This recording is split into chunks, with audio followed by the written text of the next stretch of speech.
I know we're talking about Nudge, but I also know that you like what you like and you don't like what you don't like. And you can be a little, no offense, you can be a little touchy sometimes. Touchy? Shit. You call me touchy? No, not touchy. Tetchy. What? Well, I don't even know what word you're saying. Sensitive? We could go with sensitive, but maybe the best word to describe the man on the other microphone today is cranky, at least situationally cranky. He's pleasant enough most of the time, but in certain circumstances, he becomes a bit of a crankopotamus, especially when something isn't working the way it's supposed to. Like when you go to pay your taxes or get a mortgage and you're suddenly tossed into a quagmire of fine print and red tape. Or think about navigating the healthcare system or managing your retirement savings. There's so much low-hanging fruit because so many things are done so stupidly. I should probably tell you the name of this situationally cranky man. It's Richard Thaler. He's an economics professor at the University of Chicago. For years, he collaborated with the pioneering psychologists Danny Kahneman and Amos Tversky, helping create what has come to be called behavioral economics. Kahneman was awarded a Nobel Prize in 2002. It would have been shared with Tversky had he not died young. Thaler would go on to win his own Nobel Prize in 2017. Back in 2008, Thaler published a book called Nudge, Improving Decisions About Health, Wealth, and Happiness. It was co-authored with the legal scholar Cass Sunstein. Nudge proved to be phenomenally popular. I think something like 2 million people have read Nudge around the world. It's also been an influential book as governments and other institutions rushed to set up so-called nudge units. They use the tools of behavioral economics to get people to consume less energy, to save more for retirement, to pay their taxes on time, and pay more attention to their health. The latest count is that there are over 400 such units around the world. So somebody thinks that they are useful. Nudge theory is built around a relatively simple concept. Yeah. The phrase that I like best is choice architecture. And choice architecture means what to you exactly?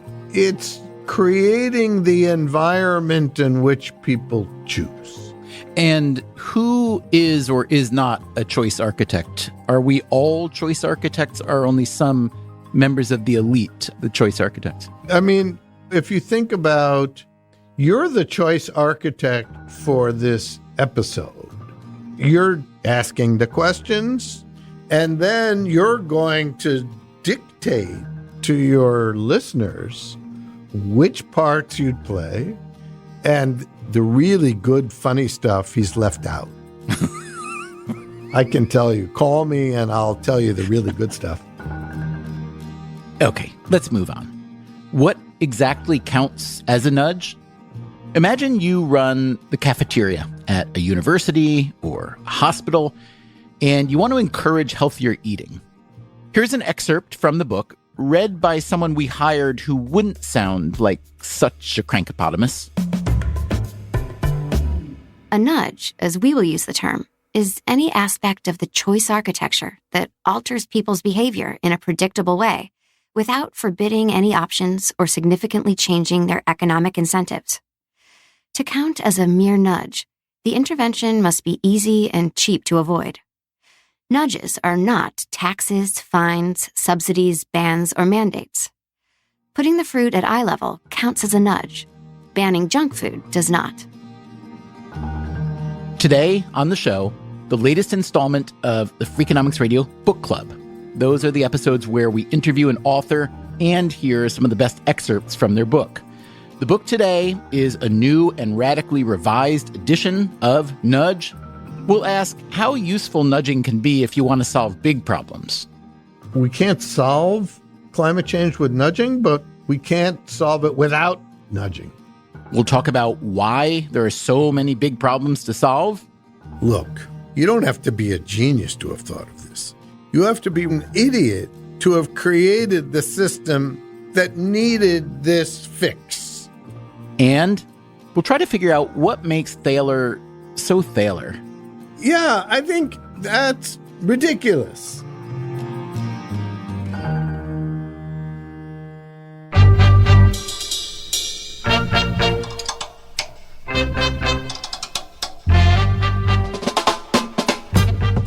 This is Freakonomics Radio, the podcast that explores the hidden side of everything. Here's your host, Stephen Dubner.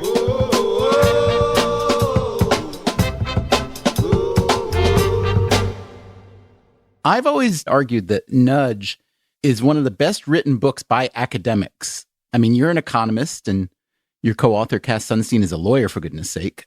Typically, I would argue that most academics are pretty poor writers. If you agree with that, why?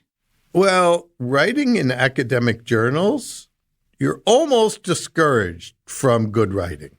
When I was working on my PhD thesis, which was on the value of a human life, one of my advisors read the first draft and made me take out all of the jokes, of which there were perhaps 3. Right, because it's such a nice light topic, the value of a human life. Well, yeah. And then I started writing these anomalies columns in the Journal of Economic Perspectives. I remember around that time thinking of myself primarily as a writer and thinking that most academics should think of themselves as writers because that's what they do. I mean, there's the teaching part, but the research part, the output, is a written document. But I'm also really curious to know how the collaboration between the two of you works. An economist and a lawyer writing about what is often not quite economics and not quite law, with two guys whose output is totally different. Yeah, Cass is a much faster writer than I am, and a very good writer, but certainly writes in a quite different style than I do. How would you describe the difference in styles? Well, I would say he's more serious. Which isn't saying much. There are some toddlers that are more serious than me, or so my wife would say.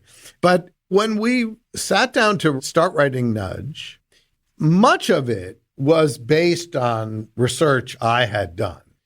And he graciously offered that this book should be Thaler and Sunstein, which is out of alphabetical order, but reflected the fact that it was based more on my research than his. But then it came to writing things up, and it was clear that the chapters he wrote read very different than the ones I did. And so we made a decision that every chapter would be in my voice because we didn't want the reader to be jarred. So when you and Levitt were writing Freakonomics, it was all Dubner's voice, right? Because you were the writer. Although I have to say, with Nudge, there are not whole chapters, but there are passages where I feel like, oh, that's so Thaler. And then there are a couple sentences, and it's not just because they're a little bit legalistic-ish, but they're a little more sober. But are you saying that everything went through your brain and fingers in the end, every word? Every word went through my word processor. Now, every word went through both word processors many times, but it was meant to sound like it had been written by one person. There's a lot of Sunstein in there, but it sounds more like me talking. How'd you split the money? 50-50. That's fair. Here's a quick excerpt from Nudge about the two authors' different styles. Thaler loves wine. Sunstein prefers Diet Coke. Thaler loves long dinner parties. Sunstein dreads them. Sunstein enjoys philosophical arguments. Thaler avoids them at all costs.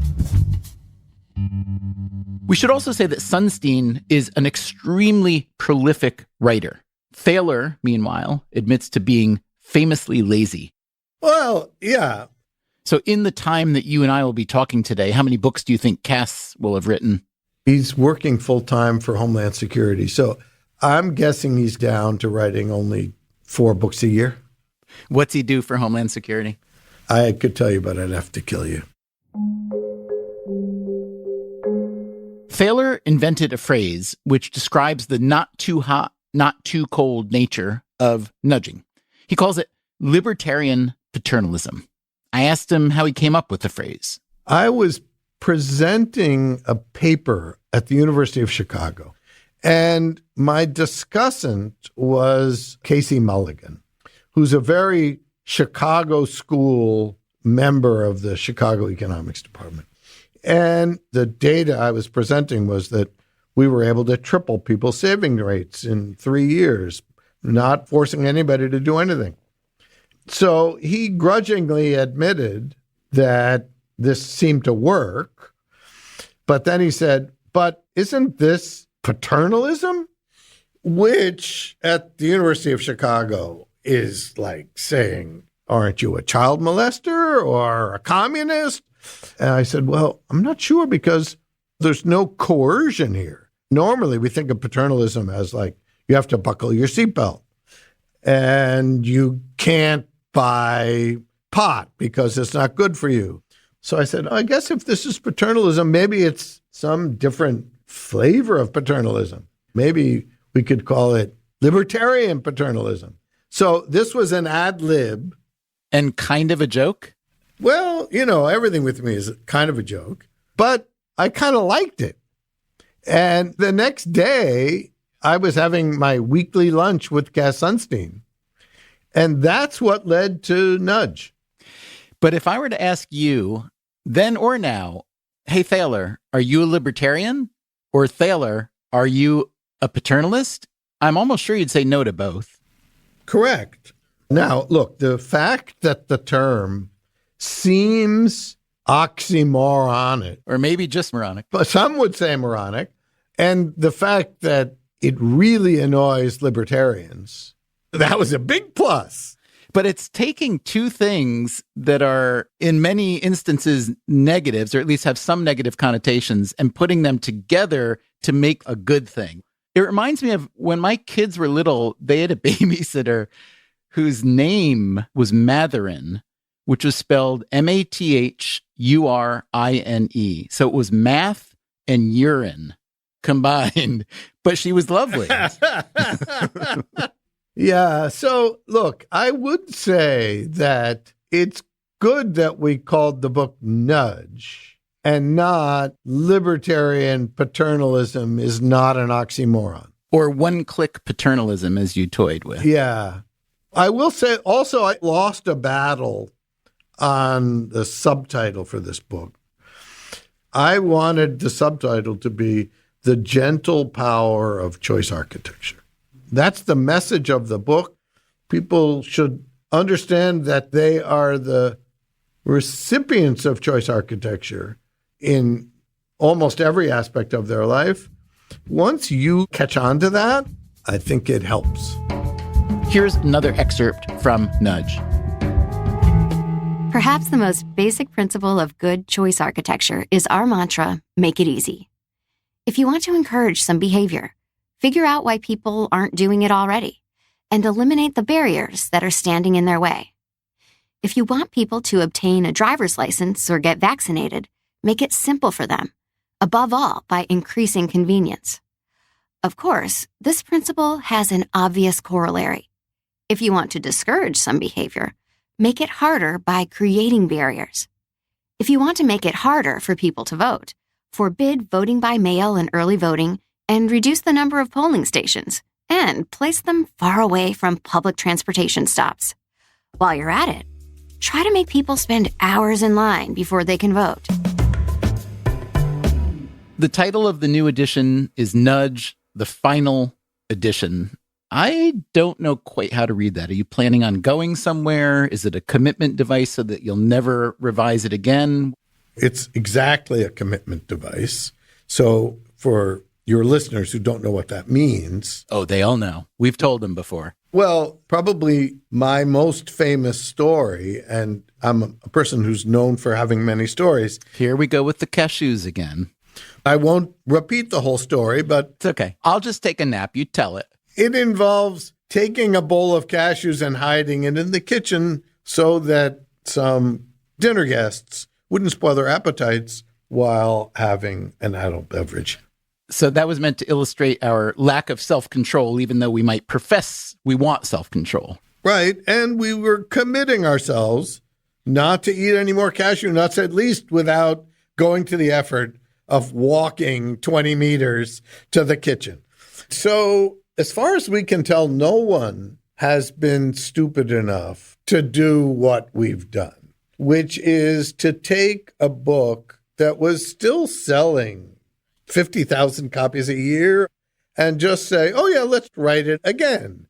This wasn't just a little tweak. Some chapters were added, some were subtracted, and almost all were pretty substantially revised. I'm guessing this is a product of COVID-19. Had you not been cooped up? Yeah, definitely. And the whole thing just felt a bit dated. One of the reasons for taking a mulligan on this book was that almost everyone thought they knew our view on organ donations. Well, to that end, we tweeted to our listeners, asked for questions for you. This person says, read it, meaning Nudge, but his chapter on organ donation freaked me out.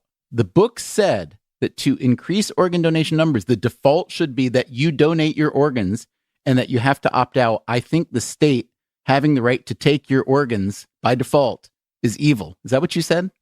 It's just the opposite of what we said. I think the confusion begins, and I should say, when we started to write that book, we wrote down a list of chapters we would write, and that was one, because we knew about a famous paper that was written by two friends of ours, Eric Johnson and Dan Goldstein. You write that it included the most famous graph in social science. Yeah.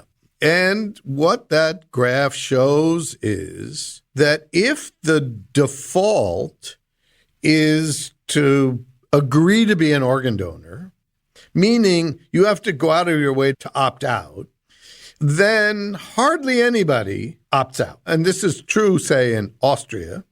Whereas if you have to do something to become a donor, as you have to do in the United States, then although 75, 80% say, if you ask them, would you like to be a donor? They say yes.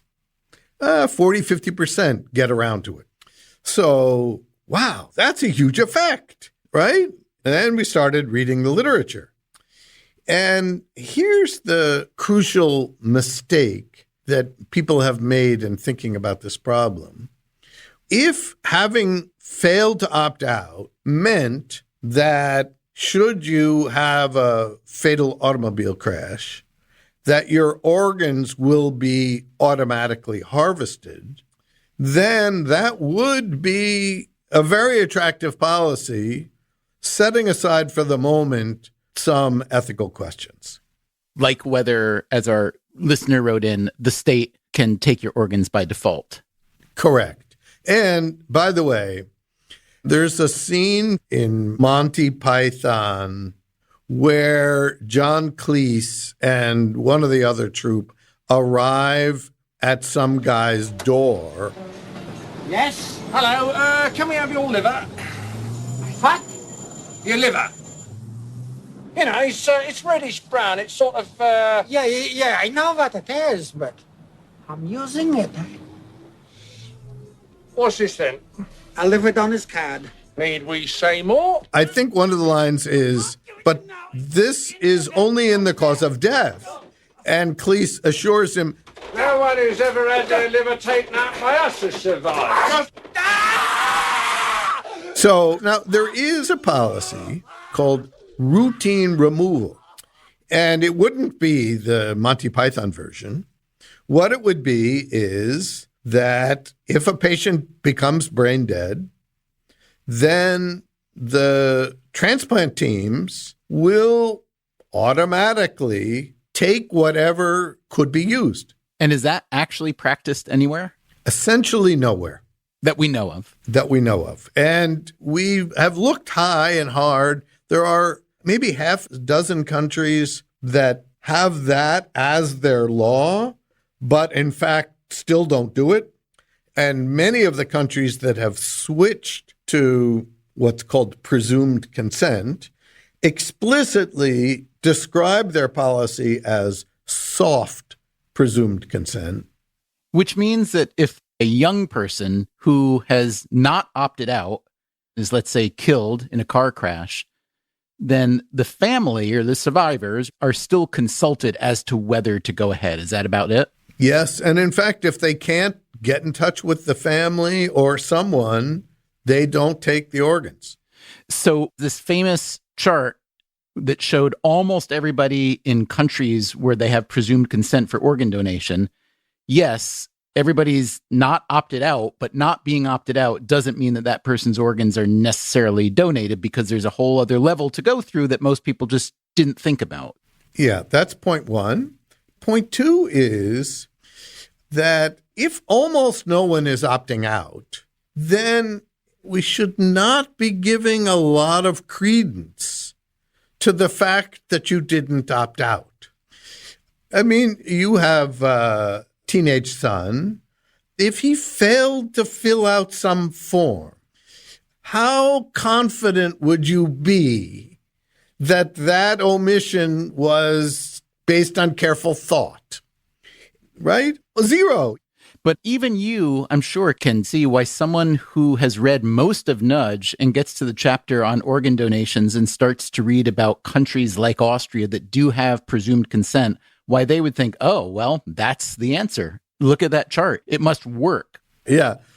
So that was one of the reasons that we decided, let's tee it up again and see if we at least get the people who read the book to know what our view is.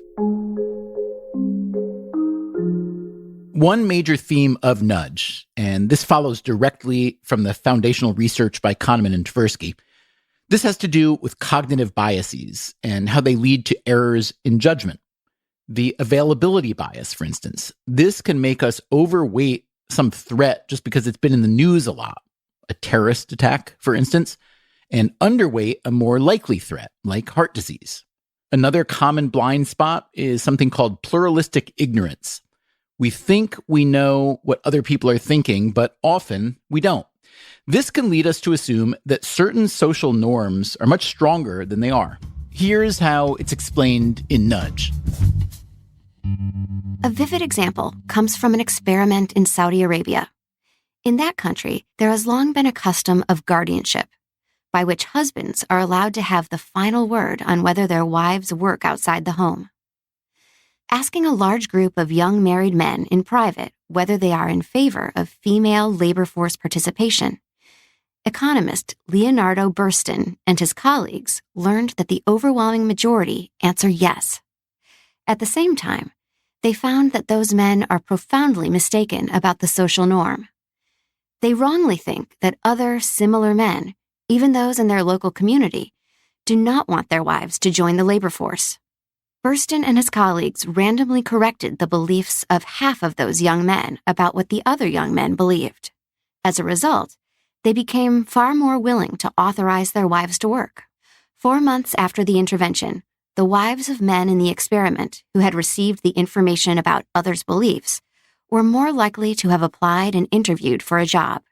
Here's the broader lesson. If people wrongly think that most people are committed to a long-standing social norm, a small nudge correcting that misperception can inaugurate large-scale change. Coming up after the break, how successful is nudging? And why is there the need for so much nudging? We should talk about sludge. The epic showdown, nudge versus sludge, right after this break.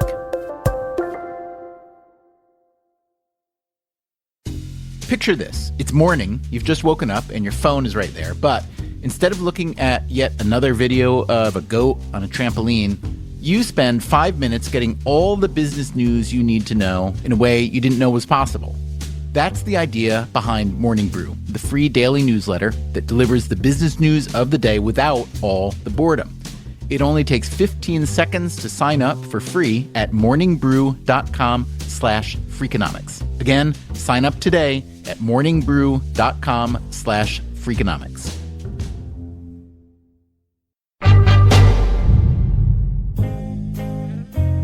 We're talking with the economist Richard Thaler about the new so-called final edition of his path-breaking book, Nudge.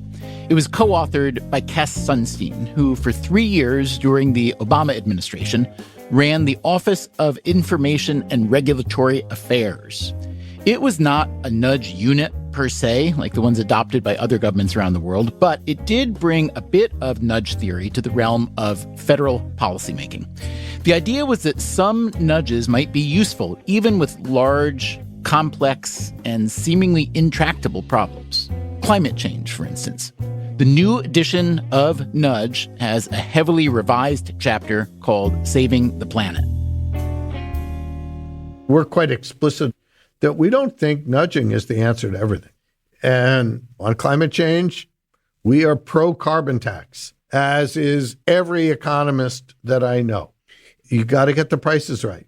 And then nudging can help, and every 1% helps. But you describe it as a perfect storm, where all the behaviors that could happen do happen, essentially. What do you mean by climate change being the perfect storm?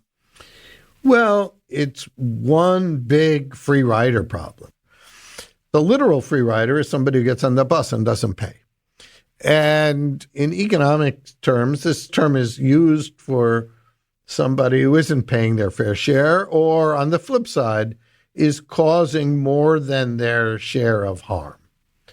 So if you don't clean your furnace and emit a lot of dirty smoke, or you drive a Hummer or some other gas-guzzling car, you're causing harm to everybody, and the share of that you bear is minute. Now, what makes that worse is the exact same thing is true for countries. The U.S. and Europe have gotten rich by emitting a lot of carbon. And now countries like China and India are trying to catch up. And we have to come to some fair deal. And that's difficult. You write that it helps to think about climate change as a global choice architecture problem. The findings of psychology and behavioral economics can help us understand how to make progress. Okay, Thaler, what do you got then? What are your best nudge adjacent solutions for this incentive-based problem solving? Let me explain a little game called the public goods game. We get, say, 10 people in a room, and we give them each $5, 5 singles. And we say, you can contribute as many as 5 of those into the public good. And we're going to take all that money that was contributed and double it, and then divvy it up among all 10 of you. So if all 50 goes into the pot and you double it to 100, but then divide it back by the 10 of us, I could double my money. I get $10 instead of the 5. Exactly. If everybody does it. If everybody does it. So we all contribute everything and we double our money. Now, on the other hand, the problem is that if I put in all $5, it becomes 10, but I only get a tenth of that. So that's a bad deal. If the others don't. The early experiments showed that initially when people play this game, they cooperate. They put in their money. They're assuming that the others will do the generous thing. Yeah, they are conditional cooperators. They will cooperate, assuming others will. But if they see that some people are free riding, then they start to contribute less. But the way the game is played, you don't know what other people are going to do, correct? Right. On the first trial, about half the money gets donated.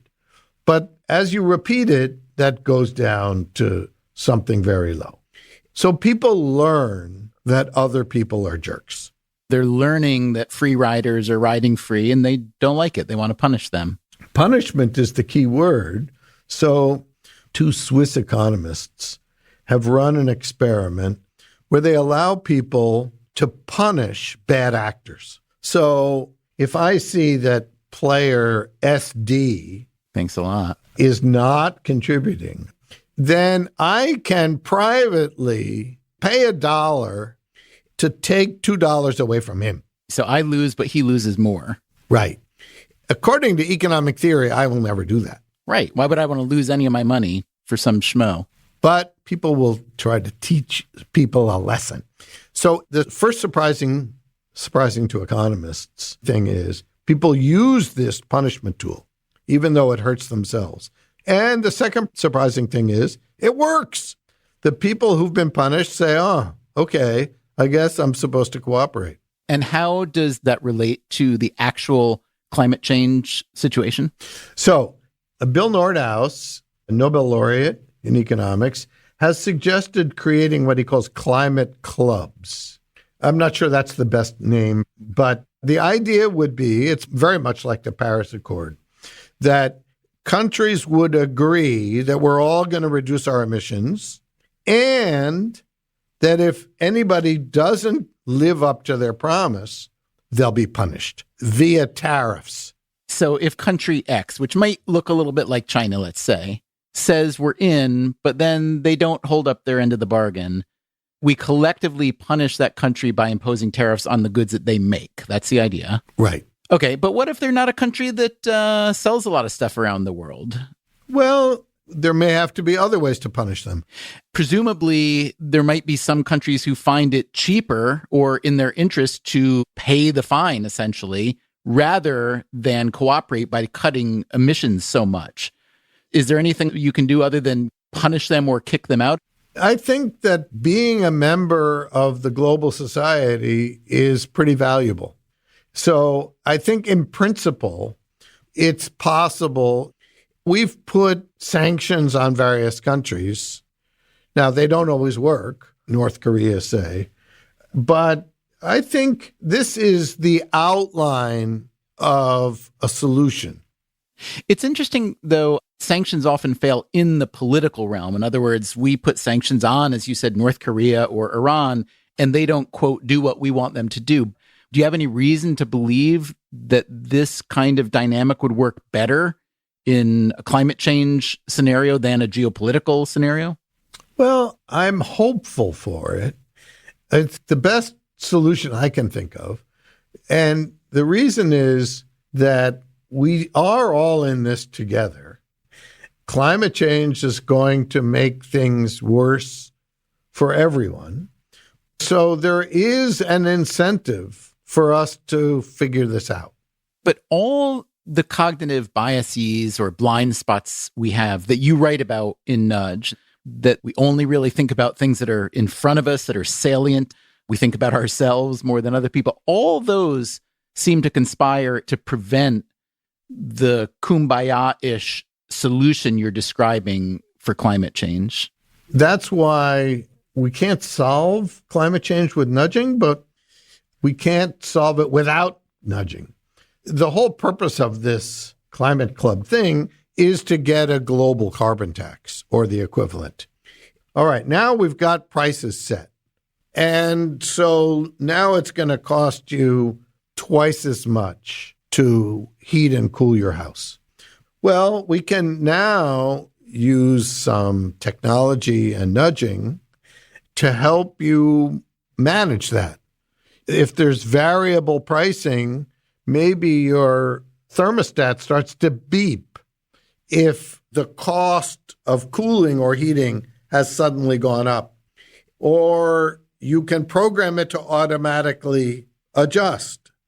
There's lots of possibilities of helping people automatize some of the things they want to do and make it more salient, but we've got to get the prices right first. Here's a relevant passage from the new edition of Nudge. It addresses the concern that carbon taxes will necessarily hurt the economy. Sweden currently has the highest carbon price in the world, about $130 per metric ton. Since the tax was introduced in 1991 at about $28 and gradually increased to its current level, the country has seen an 83% increase in real GDP, comparable to that of other OECD member countries, and a 27% decrease in emissions.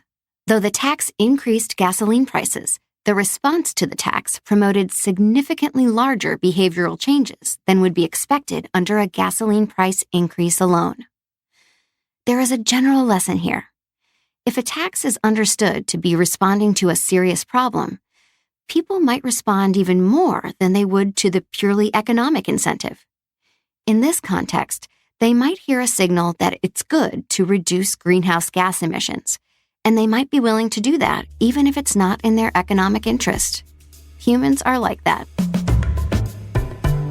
A lot of the dissent in the US in particular, especially in the political realm, is based around these my way or the highway, black or white choices. And we rarely talk about serious policy things and social things as both and versus either or. I'm curious whether this is a tactic that you and others have used. Is it recent? Am I late in noticing it? And how effective is it? My philosophy has been in designing policies to use everything that we know that works.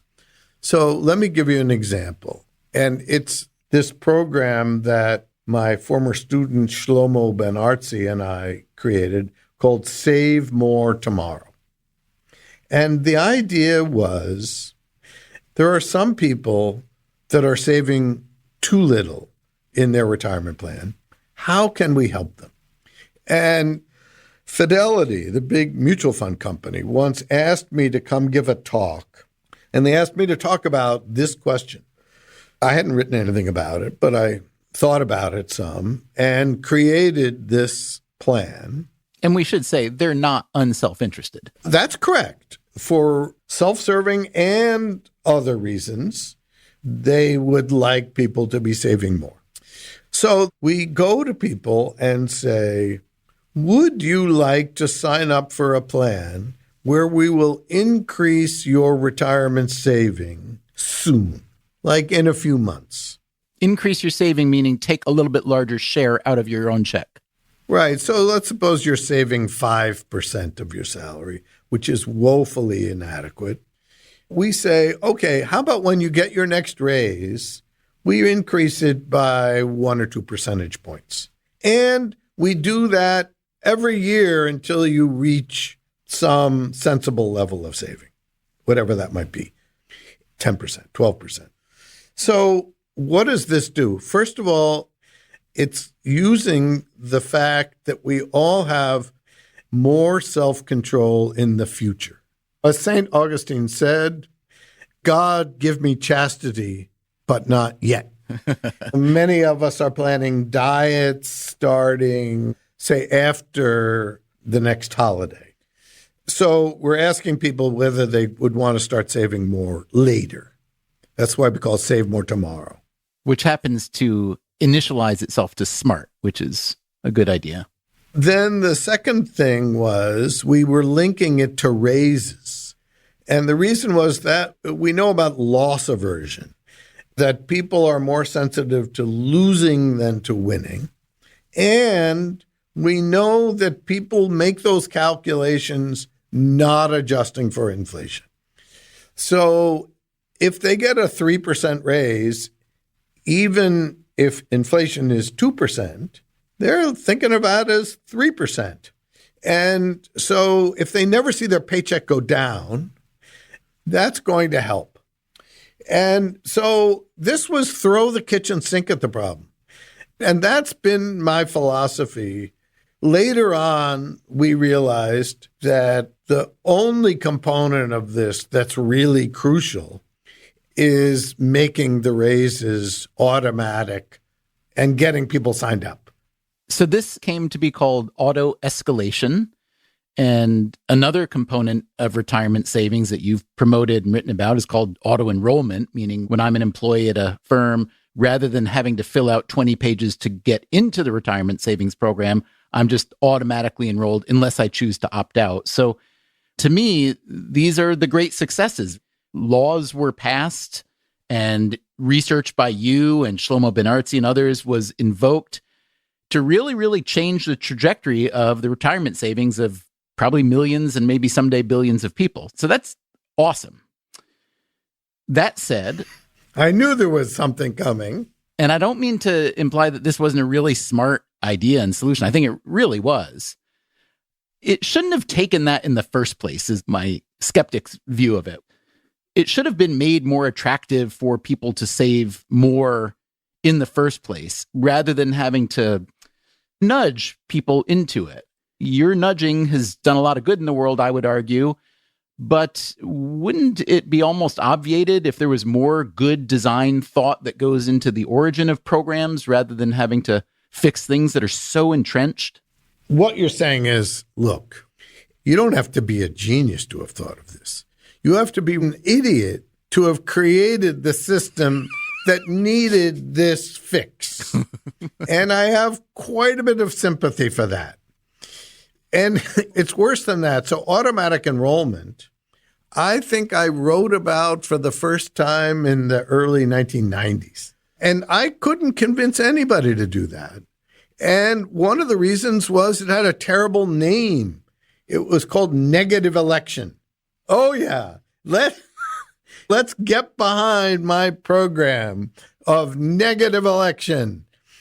A similar one is reverse mortgages.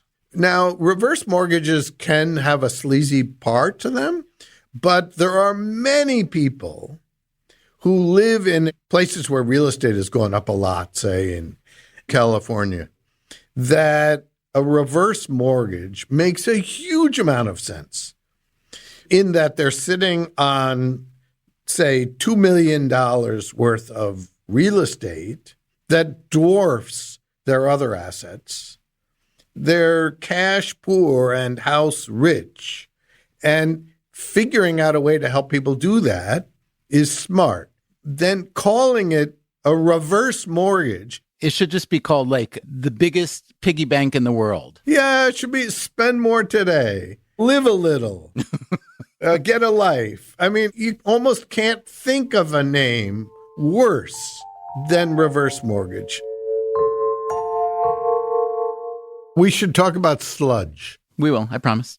And I have a suggestion for an excerpt, which is the sentence we snuck in about how painful it was to do the galleys. Okay, I serve at the pleasure of Richard Thaler. Here's the excerpt he wants you to hear from the new edition of Nudge about revising the galleys. That's the nearly final version of a book that authors are allowed to edit before the book is published. The software our publishers provided when we were proofreading the galleys of this book was so sludge-ridden that Sunstein gave up and typed up a list of changes. We couldn't help but wonder whether this bit of sludge was designed to reduce the number of last-minute changes we introduced, such as this one. Yeah, isn't that good? And I'm almost sure that no one at Penguin knows that sentence is in there. So while we're here, you write at length about the omnipresence of what you call sludge. Define that for me. So let's remember, what is sludge literally? It's this thick, gooey byproduct of some industrial process that just gunks up the works. And the prototypical nudge, like automatic enrollment, the principle is make it easy. Sludge makes things difficult. And so there's lots of different kinds of sludge, from massive forms you have to fill out to apply for student aid if you're going to college, and also business practices that involve sludge. And of course, the fact that it rhymes with nudge is amusing. I'm curious if you can give us any sense of the cost of sludge on a much larger scale, the sludge that prevents economic activity or entrepreneurialism. Any sense of the magnitude? No, and I don't know how you would even go about it. But once you start to pay attention to it, you see it's everywhere. I was running some experiment and had to fill out some compliance form at a well-known university in Cambridge, Massachusetts. I filled out the form. It was 3 online pages, and I got to the end and clicked finish. And I sent an email to the person who had been pestering me to fill out the damn form and said, I'm done. And the next day I get an email from her saying, no, you're not done. I said, what do you mean? He says, well, actually, when you click finish, you have to then go back to the first page and press submit. Now, to me, finish kind of means you're done. So this version is not evil. This is just pure incompetence. Now, how much of this do you attribute to what you economists call the principal agent problem, that the people who are making the decision or the rule or whatever are not the ones who would benefit or be hurt by it? I'm not sure. I think the much bigger problem is what we call curse of knowledge, which is the idea that once you know something, it's hard for you to put yourself into the position of someone who doesn't. It's hard to explain. And people who write code, first of all, are doing it on the next generation computers, super fast. And they know how everything works. The home mortgage market, as you write in Nudge, is highly decentralized and competitive. And therefore, if one reads what economists generally say about centralization and competition, you'd think that there'd be incentive to make mortgage information transparent and user-friendly. But as anyone who's ever gotten a mortgage knows, the process is not transparent and user-friendly.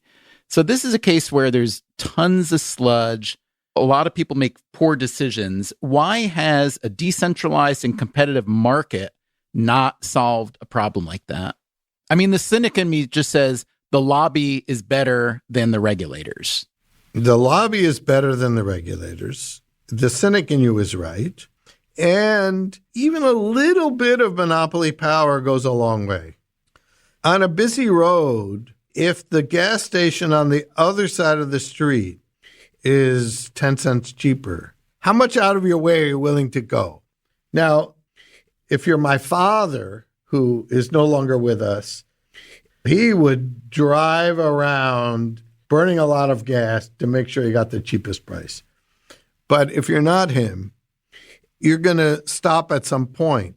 And surrender, basically. Right. And so we have proposals along the lines of smart disclosure, of making every feature of a mortgage available online, which would allow you to shop more intelligently. And that's the way to fix that.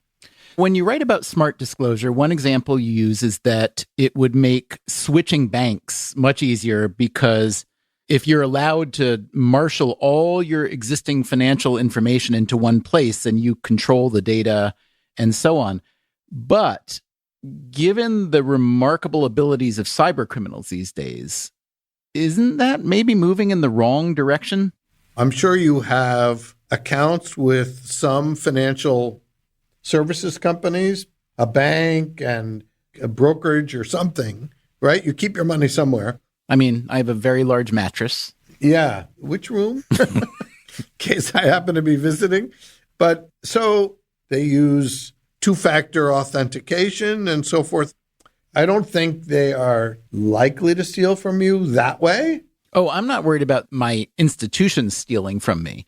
But if you're talking about how there's so much sludge in the system, whether I'm trying to get a mortgage, just have a good financial setup and so on, and that one potential solution is to have all my financial information in one place. Oh, no. I'm not suggesting that. I'm saying you should just have access to it. In the UK, there was a bill passed that if you want to switch banks, they have to make it easy. So you can export all your automatic payments. I see. Now, that makes banking more competitive. Now, it turns out people are lazy and there's a lot of inertia. So it hasn't been transformative, but it's the kind of law that I would like. And you know what it's equivalent to? Remember when it used to be that if you wanted to switch cell phone providers, you had to get a new number. So there was a law passed that says you can keep your number. The banking law there says you can keep your auto pays with no sludge. Here's one last excerpt from Nudge, the final edition. Governments both create and reduce sludge. In recent years, the United States government has imposed a whopping 11 billion hours in annual paperwork burdens on the American people. This number includes burdens imposed on hospitals, doctors, and nurses who have to spend a lot of time satisfying government requirements, on poor people seeking to get benefits to which they are legally entitled, on truckers who have to fill out a lot of forms, on students, colleges, and universities, on people who are seeking visas to study or work in the United States.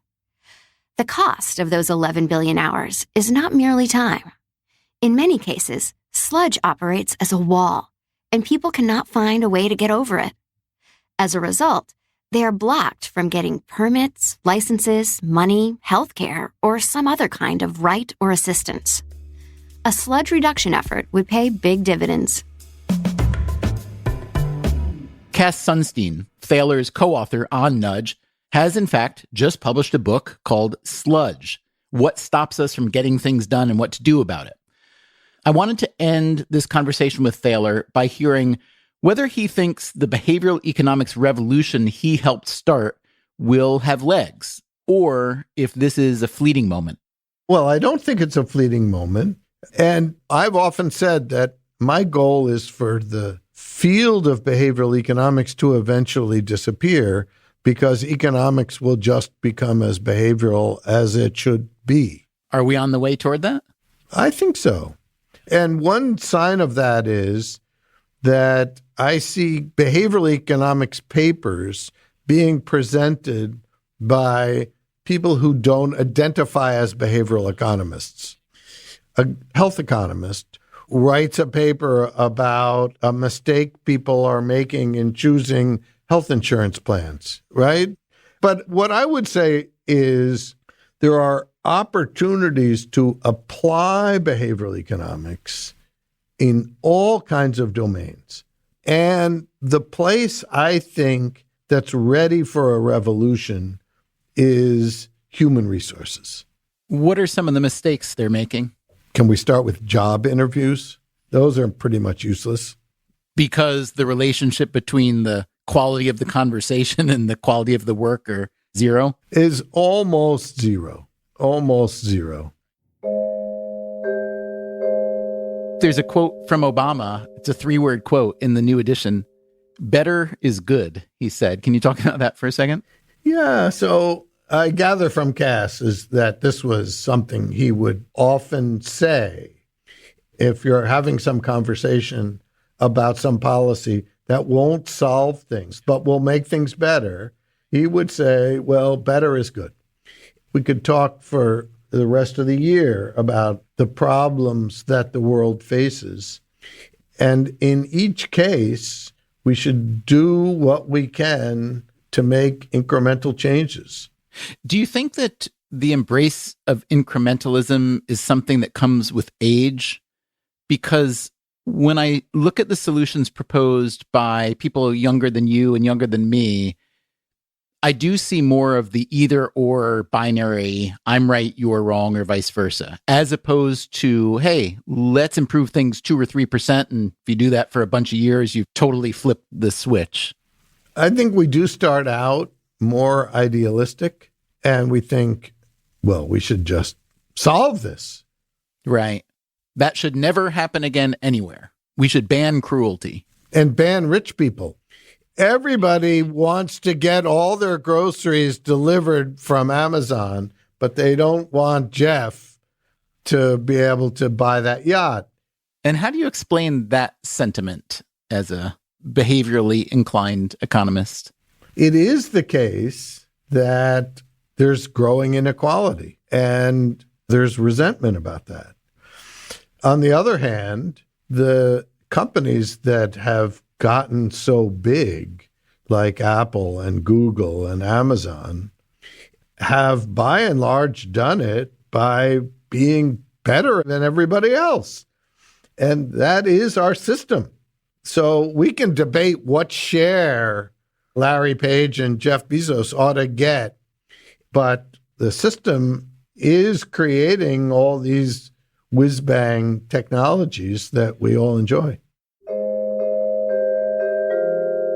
What did I fail to ask you that I should have? How did I get so good looking? I think we've covered that in previous episodes. Yeah. Oh, all right, good. That, again, was Richard Thaler. His book, Nudge, the Final Edition, was recently published by Penguin Books.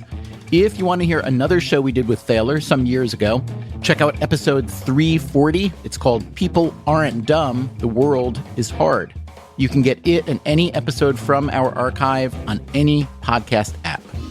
Also, if you want to hear more book club episodes, past, present, and future, we've got a separate podcast feed for those, including, soon, episodes that you can't get here at Freakonomics Radio. That's the Freakonomics Radio Book Club podcast, and again, you can get it on any podcast app. Coming up next time on Freakonomics Radio, the United States spends about 1% of GDP on family benefits. France, for example, spends 3.5%. we get back to our occasional series about how the U.S. is just different from other countries and how we should stop pretending it's not. This time, we look at the resources devoted to raising children. We'll hear from a big city mayor who happens to be a Democrat.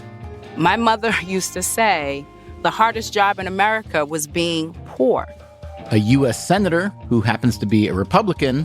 I wish I could tell you that the compensation that I'm describing is sufficient to raise a child, but it's not.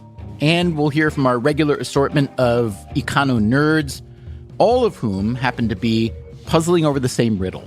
Why are there still so many poor kids in a country as rich as ours? That's next time.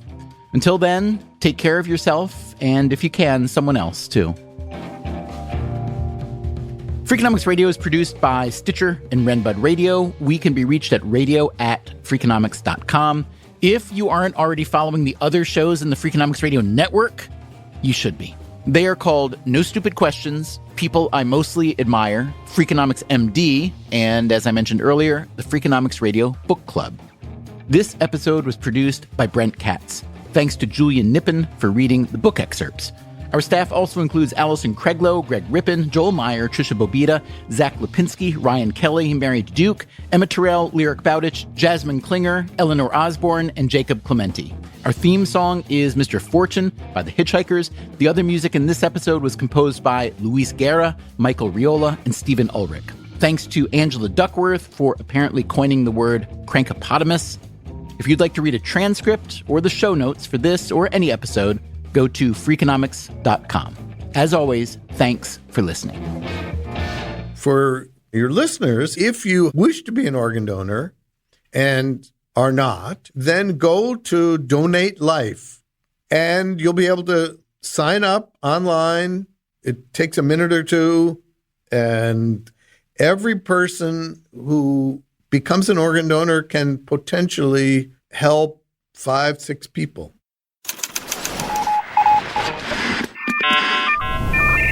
The Freakonomics Radio Network, the hidden side of everything. Stitcher.